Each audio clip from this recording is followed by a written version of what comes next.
कि राजा कृष्णदेव राय के मन में एक दिन बड़ा सा शिवालय बनाने की इच्छा जगी।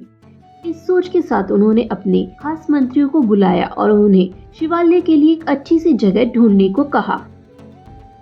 कुछ ही दिनों में एक अच्छी सी जगह शिवालय के लिए सभी ने चुन ली।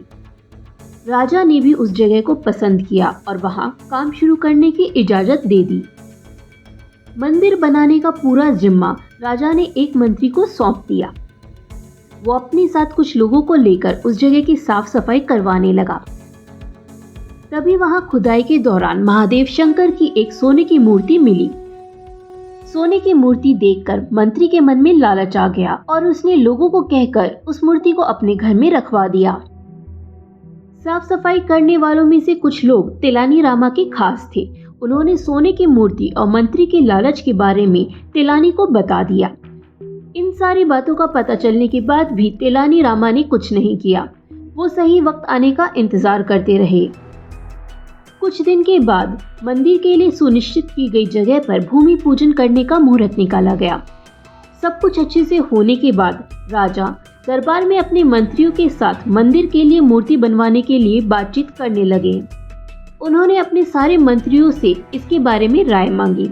सबसे बात करने के बाद भी राजा मूर्ति को लेकर कुछ फैसला नहीं कर पाए। राजा ने अगले दिन एक बार फिर सारे मंत्रियों को अपने दरबार में मूर्ति के बारे में चर्चा करने के लिए बुलाया।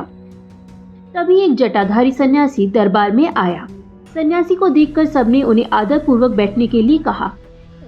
एक आसन पर बैठकर जटाधारी सन्यासी ने राजा को कहा कि मुझे स्वयं महादेव ने यहाँ भेजा है। मैं जानता हूँ कि आप लोग शिव मंदिर बनाने के लिए सोच रहे हैं और वहाँ स्थापित करने के लिए मूर्ति कैसी हो उस पर यहाँ चर्चा हो रही है। इसी वजह से मैं यहाँ आया हूँ। जटाधारी सन्यासी ने आगे कहा कि भगवान शिव ने मुझे खुद आप लोगों की इस परेशानी को दूर करने के लिए भेजा है। राजा कृष्णदेव राय ने आश्चर्य से कहा कि खुद भगवान शिव ने आपको भेजा है? जटाधारी सन्यासी ने जवाब देते हुए कहा, हाँ, स्वयं महाकाल ने मुझे भेजा है।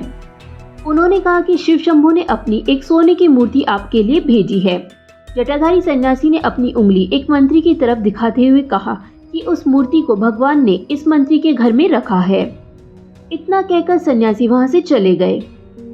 सन्यासी की बात सुनकर वो मंत्री डर से कांपने लगा। उसके मन में हुआ कि इस जटाधारी को आखिर मूर्ति के बारे में कैसे पता चला होगा।